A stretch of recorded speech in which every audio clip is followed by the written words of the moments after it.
Bonjour, donc avec cette vidéo qui va pas être extrêmement longue, hein, je voudrais parler de la Thaïlande, puisqu'il y a pas mal de gens qui m'écoutent depuis la Thaïlande. Et en fait, il s'agit de traités de libre-échange. Donc, quelque part, il y a eu ces derniers temps, pour dire vrai, ça remonte à maintenant, je pense, dans la dernière année qui vient de s'écouler, des problématiques en ce qui concerne la taxation des expatriés. Je sais qu'en Thaïlande, c'est quelque chose qui avait fait pas mal de bruit. Euh, sur les changements de taxation, j'ai fait une vidéo aussi sur le changement de traitement du droit de propriété, du droit d'acheter de l'immobilier, etc. en Thaïlande. Mais finalement, il n'y a pas de fumée sans feu. En fait, je pense qu'une des raisons pour lesquelles il y a tous ces changements qui arrivent en Thaïlande, que les gens n'arrivent pas à expliquer, c'est tout simplement que la Thaïlande, elle est en train d'essayer de conclure des accords de libre-échange, tout simplement, avec les pays européens. Donc je suis tombé là-dessus. L'AELE et la Thaïlande s'entendent sur un accord de libre-échange. Alors quand on regarde ce que c'est que l'AELE, en fait, ça concerne maintenant pratiquement plus que la Suisse et puis éventuellement d'autres pays, mais je crois qu'il n'y en a plus beaucoup d'autres en fait, parce que donc c'est la Suisse, ça serait la Norvège, le Liechtenstein et l'Islande, qui ils ne sont pas dans l'Union européenne. Ils sont, voilà, ce ne sont pas des États membres de l'Union européenne. Bon, il y a certains États qui sont peut-être en discussion, etc. Bon, toujours est-il que voilà, ils forment une zone qui est un peu particulière. Ça veut dire pratiquement 17 millions d'habitants. Voilà. On va dire une vingtaine pour arrondir, hein, pour arrondir en gros, quoi. Et puis, donc, ça m'a intéressé, ça m'a interpellé. Je me suis dit, tiens, ok, il y a ça, c'est. Puis j'ai vu le nom européen. Donc, j'ai été regarder, en fait, et je suis tombé sur un article de toute la Thaïlande. Bon, c'est visiblement un site web en français. La Thaïlande et l'UE pressés de mettre en place un accord de libre-échange par la réaction de Thaïlande. Alors, ce qu'il faut bien voir quand même, moi je trouve qu'il y a quand même un petit problème, hein, c'est que alors j'ai été voir cet article-là fait référence à celui-là, c'est-à-dire Thai European Union Agreement to Accelerate FTA with Member States. Donc en fait ça c'est vraiment le Free Trade Agreement, donc c'est le libre-échange avec les États membres. Donc en fait je suis tombé là-dessus et finalement il va y avoir un traité de libre-échange, enfin il y a quelque chose qui est négocié entre la Thaïlande et l'Union européenne. Avant, j'en avais jamais entendu parler, hein. Donc c'est quelque chose de très étonnant. Qu'est-ce que j'ai fait? J'ai été voir sur toute l'Europe, qui est un site qui est pratiquement un site de propagande européenne, hein, je veux dire, la Thaïlande. Alors c'est très drôle parce que vous voyez, là il y a marqué qui sont les 27 commissaires européens, puis on voit la photo de la chef du truc là, et si on fait refresh, voilà, on voit, on voit toujours pareil. Voilà. Voilà, ça réapparaît. Vous allez voir Ukraine, par exemple, voilà, au hasard. Hop, ça réapparaît. Vous voyez, vous pouvez aller n'importe où, en fait, podcast. Hop, qui sont les 27 commissaires européens. C'est tellement important de faire la publicité, de faire mousser ces gens-là. C'est assez intéressant comme façon de voir les choses. Donc j'ai posé la question, hein, Thaïlande, c'est pas difficile, hein, on tape Thaïlande ici. Et qu'est-ce qu'on obtient? On obtient donc ça, l'Union européenne et la Thaïlande négocient un accord de libre-échange. Donc en fait, tout ça, tous ces accords de libre-échange et des trucs comme ça, en fait, ça passe pas devant les parlements nationaux, visiblement, hein, où j'en ai pas entendu parler. C'est assez étonnant. On parle beaucoup du Mercosur et tout ça. Bruxelles et Bangkok ont annoncé une reprise des négociations en vue d'un nouvel accord commercial ce mercredi 15 mars. Mais je pense que les adaptations de la fiscalité en Thaïlande, en fait, elles sont drivées, elles sont pilotées par ça. C'est-à-dire que ce n'est pas nécessairement l'Europe qui demande à ce que ça soit fait. Mais en tout cas, moi, je pense que c'est une des conséquences. c'est des adaptations au niveau fiscal, au niveau réglementaire en Thaïlande, peut-être pour pouvoir s'adapter justement à des nouvelles normes. Parce que quand il y a des négociations afin de signer un accord commercial, des négociations, ça veut dire qu'il doit y avoir des choses de résolues. Voilà, on voit par exemple, plusieurs questions doivent être résolues, comme l'accès au marché public, la mise en place de procédures sanitaires et phytosanitaires, ok, ou la protection des droits de propriété intellectuelle. Et quand on parle de la protection des droits de propriété intellectuelle, quelque part, il doit y avoir aussi la propriété immobilière, peut-être des choses comme ça. Donc je ne sais pas ce qu'il y a dans cet accord, mais en tout cas, voilà, c'est dedans.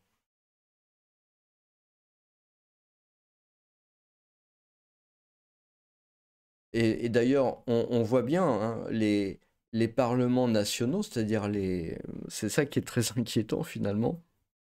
Les parlements nationaux, les gouvernements nationaux n'ont pas, n'ont plus leur mot à dire en matière de commerce international. C'est en fait géré complètement par Bruxelles et c'est interdiction aux politiques français, par exemple, bah, de donner son avis. Alors, on peut être expatrié, on peut trouver que l'expatriation c'est normal et tout ça, mais je veux dire, il y a quand même des décisions qui doivent être prises de manière démocratique, et là, on n'est plus du tout là-dedans. Je veux dire, l'Union européenne, la Commission européenne sont des gens qui sont pas. Moi, j'ai jamais, personne n'a jamais voté pour eux, en fait. Là on voit hein, qu'il y a le petit pop-up là qui est toujours là en bas, mais sinon, personne n'a voté pour eux.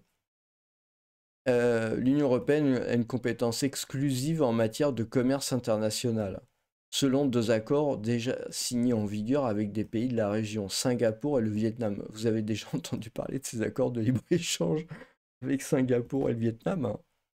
Moi pas. Hein. Donc ça veut dire qu'en fait, ils se sont arrogés le droit finalement de compétences exclusives en matière de commerce international. C'est ultra dangereux. Dire, actuellement, la balance commerciale française, elle est clairement négative. C'est clairement un problème aussi que la France ne puisse pas, de manière législative, démocratique, régler ses problèmes de balance internationale, commerciale. C'est quand même très très gênant, quoi. Donc voilà. Donc je pense il y a quelque chose que peut-être vous n'êtes pas au courant, mais qui devrait vous intéresser, et pour lequel vous devriez trouver des informations. Donc il y a ça, hein, clairement. Vous avez un truc, alors pareil, délégation de l'Europe en Thaïlande, j'ai cherché, mais il n'y a pas vraiment des choses trop sur le sujet en fait, hein, même en anglais,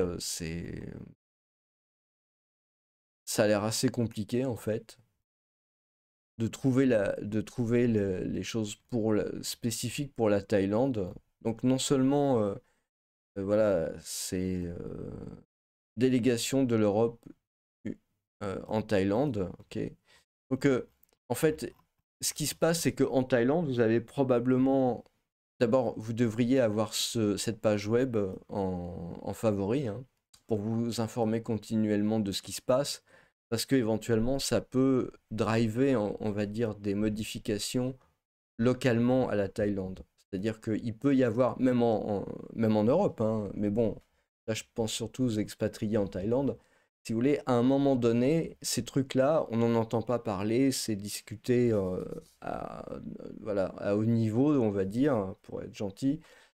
Et donc, on n'en a pas forcément conscience. Puis à un moment, ça apparaît dans les textes, dans les lois, etc. C'est implémenté, et voilà, vous avez rien vu venir. Donc l'idée, c'est quand même, c'est important en fait d'avoir ça. Et puis pas seulement en fait. Je vais vous donner un autre truc. Donc l'autre truc en fait, c'est ce site-là. C'est eabc-thailand.org. Ce site-là.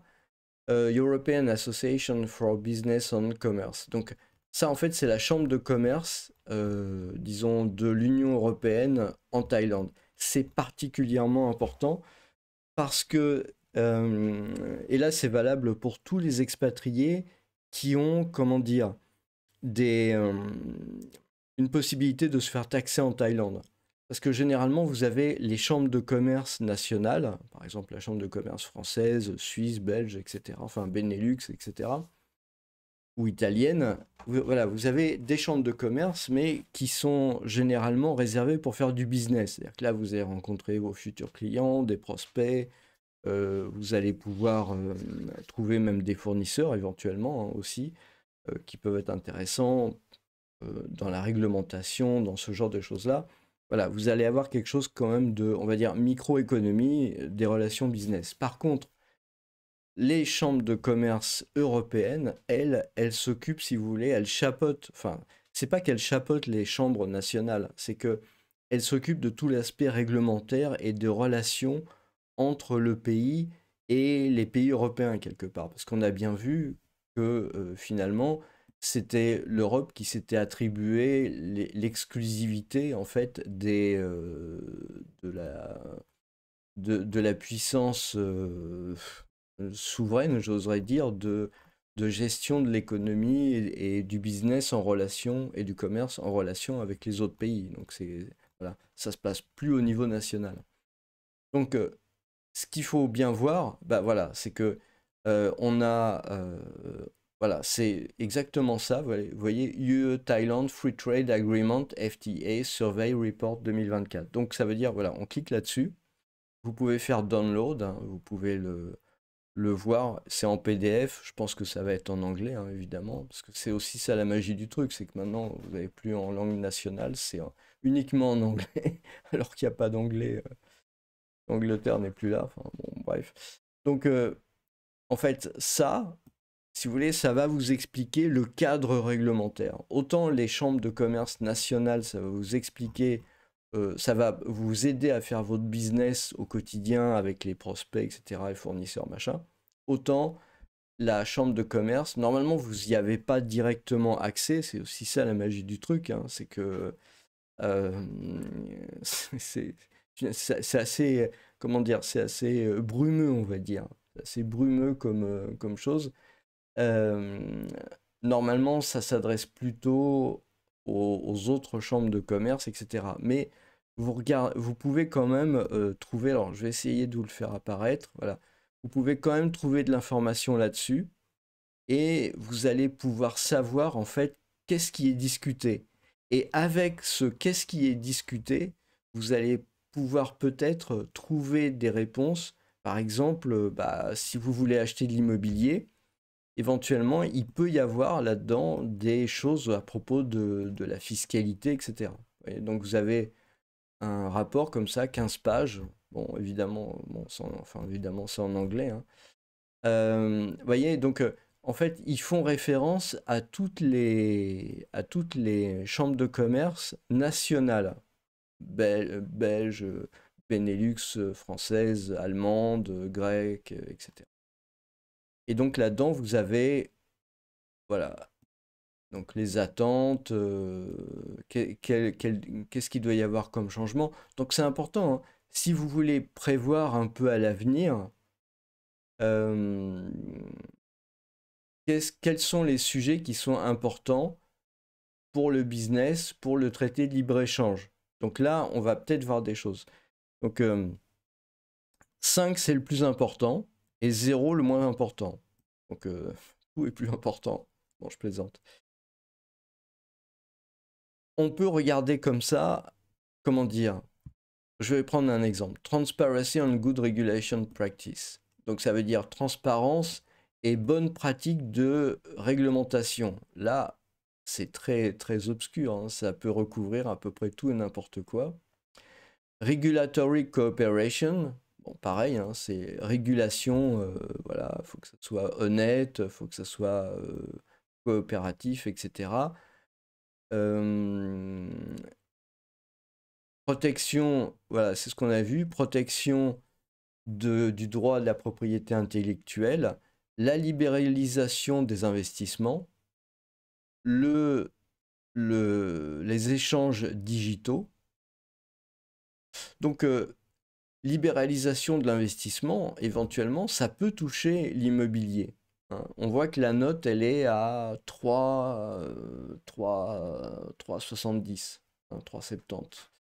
Donc on voit que, mine de rien, quelque part, moi, à mon avis, ce qui se passe sur l'immobilier en Thaïlande, eh ben, c'est ça.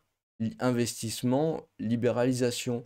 En France, ou même en Espagne, hein, beaucoup de gens parlent de réguler Airbnb, mais ils peuvent pas. Pourquoi ils peuvent pas? Bah, parce que dans les traités de libre-échange qui ont été signés par la Commission européenne, probablement il y a quelque chose qu'ils ont signé où il y a marqué libéralisation de l'investissement, donc voilà, et puis aussi digital trade, ça veut dire aussi le e-commerce. Donc en fait, il est probable que Airbnb en tant que tel, ou Uber, ou ce genre d'entreprise ne peut pas être régulé en Europe parce que bah, l'Union européenne s'est engagée et engage chaque fois. Ça, c'est des demandes de l'Union européenne, hein. La moyenne, c'est 2,5, hein. Donc ça veut dire que pour eux, tout ça, c'est très important, hein. Donc voilà, c'est pour ça qu'en fait, vous retrouvez après, dans les textes de loi, bah, les différents sujets que vous y voyez. Donc, c'est typiquement les taxations en Thaïlande, l'évolution de l'imposition de la fiscalité en Thaïlande, eh ben, il n'est pas impossible qu'elle soit justement dirigée par ça. Euh, donc ensuite, il y a un tas de choses, hein, sur le business. Ah. Donc vous pouvez lire, hein. En tout cas, si vous êtes en Thaïlande, c'est important. C'est important de lire ça parce que quelque part, c'est un peu votre avenir, hein, puisque c'est en train d'être discuté. Et puis de toute façon, j'ai l'impression que les parlements européens, il y a beaucoup de gesticulation autour du, comment dire, du Mercosur en ce moment, du traité de libre-échange Mercosur, mais j'ai l'impression que, en fait, par exemple, la France qui n'est pas trop d'accord avec ça, je suis pas persuadé qu'elle puisse faire quelque chose, puisque visiblement, c'est la Commission européenne qui a la main dessus, hein, comme c'était montré. Donc, propriété intellectuelle. euh, Bon, ouais, bon, c'est assez clair, bien que ça soit en anglais, hein, je veux dire, il y a pas libéralisation des services, il n'y a pas des choses très European business in Thailand.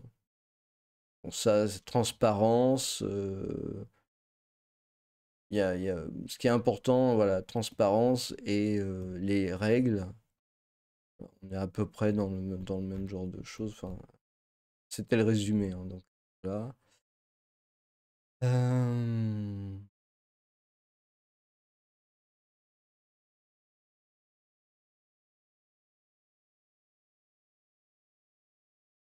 Voilà. Donc la libéralisation des investissements, on voit, c'est important pour les investisseurs et les businessmen étrangers pour s'étendre en Thaïlande. Évidemment, il y a là-dedans la partie de real estate, hein, ça veut dire de l'immobilier, parce que quelque part, bah, ils ont besoin quand même d'immobilier pour s'étendre, hein. C'est pas marqué là-dedans, mais on comprend bien que c'est quand même lié à ça. Ensuite, bon, on parle du e-commerce, hein.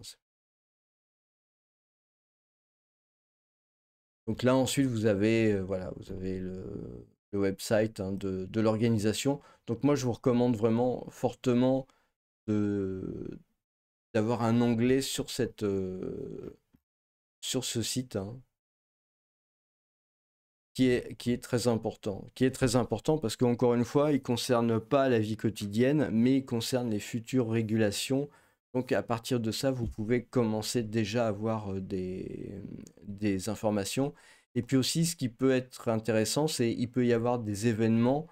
Donc, mais ça, vous en retrouvez dans les chambres de commerce locales, mais vous pouvez avoir des événements où ils vont parler, par exemple. euh, il peut y avoir des choses ouvertes, hein. Il peut y avoir des événements ouverts Pas les members événements, ni les partenaires événements, mais peut-être il y a d'autres événements qui sont peut-être ouverts, ça il faut que vous vérifiez aux gens de l'extérieur, hein. C'est le cas en tout cas des chambres de commerce locales, enfin je veux dire locales, pardon, nationales, où là vous avez un peu plus d'événements gratuits dans lesquels vous pouvez aller pour participer et dans lesquels vous entendez parler de ce genre de trucs-là, parce que faut pas que vous alliez dans un pays, si vous voulez, un peu aveugle et puis sourd à ce qui s'y passe. Faut vraiment avoir, au contraire, on est à l'étranger, on doit avoir ses antennes un peu ouvertes de manière à bien capter le futur éventuellement et pas se retrouver parce que j'ai vu que sur YouTube, il y avait pas mal de gens qui faisaient des vidéos comme ça et tomber de haut en découvrant un peu comment dire, des changements au niveau fiscal, etc. Mais en fait, ça tombe pas nécessairement du ciel. Je veux dire, il y a des choses qui sont en discussion et qui sont pas nécessairement publiques parce que bah, les gens n'ont pas le temps. Les gens n'ont pas le temps et puis les médias mainstream vont pas s'intéresser à ce genre de truc-là. Ils s'intéressent que le jour où il y a la signature du traité. Et encore, quand c'est avec des zones importantes, etc. Quand ça peut faire du buzz et tout ça. Mais c'est vrai que sur un pays, généralement, on n'entend pas trop parler dans la presse et les médias mainstream. C'est pas que je pense qu'il y a une censure ou quoi que ce soit dans ce goût-là, hein. C'est juste, bon, c'est peut-être pas suffisamment important pour que ils aient envie d'y consacrer un article, hein, par exemple. Alors, ça fait un flash ou une news comme ça sur Reuters et puis c'est terminé, quoi. Donc, c'est pour ça que c'est important de, d'avoir tout le temps un onglet, on va dire, sur ce site-là.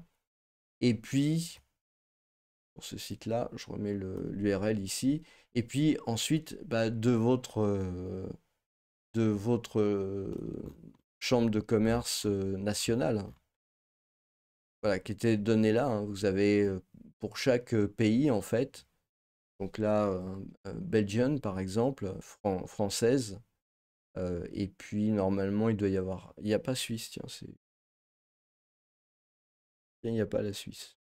Bah, ah oui, c'est normal parce que c'est l'Union européenne, donc c'est normal qu'il n'y ait pas la Suisse. Mais normalement, il doit y avoir une chambre de commerce suisse en- et puis canadienne aussi, hein. Si vous m'écoutez du Canada ou du Québec, bah, il doit y avoir une chambre de commerce canadienne et une chambre de commerce suisse. Et puis d'autres pays, évidemment. La Thaïlande, c'est quand même un pays relativement important, donc vous avez quand même pas mal de pays qui ont ouvert des chambres de commerce.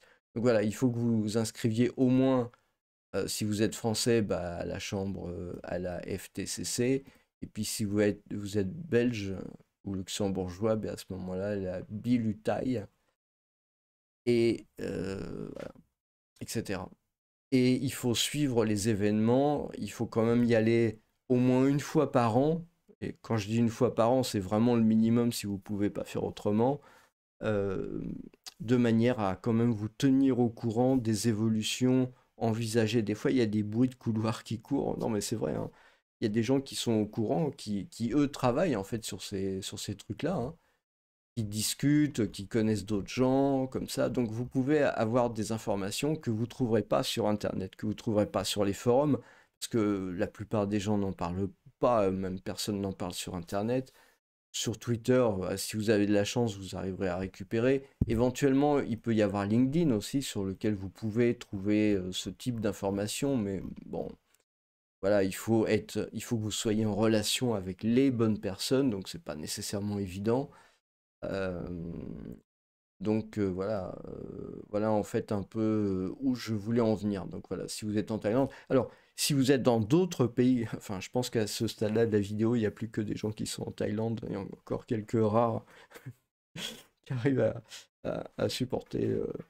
Enfin, mettez plus vite, hein, vous pouvez mettre ma voix plus vite, je parle très lentement, je suis désolé. Mais bon, ce que je voulais dire, c'est même si vous êtes dans un autre pays, que la Thaïlande, c'est quand même quelque chose à faire de manière à ce que vous teniez tout le temps au courant de ce qui se passe. C'est important, d'autant plus important que vous êtes dans un pays où les pratiques sont pas du tout les mêmes que ce qu'on peut avoir en Europe. Donc c'est tous les pays, je sais pas, en Asie, en Amérique latine, etc., quoi. Je veux dire, puis même dans les pays anglo-saxons, hein, il y a des pratiques qui sont très différentes. Donc il faut vraiment se tenir au courant, quoi. Et dès l'instant où vous avez un investissement dans le pays, je sais pas si vous avez acheté de l'immobilier en Thaïlande ou fait un business ou voilà, etc., ça peut vraiment être nécessaire. Voilà, bah écoutez, je vous remercie et je vous souhaite une bonne journée.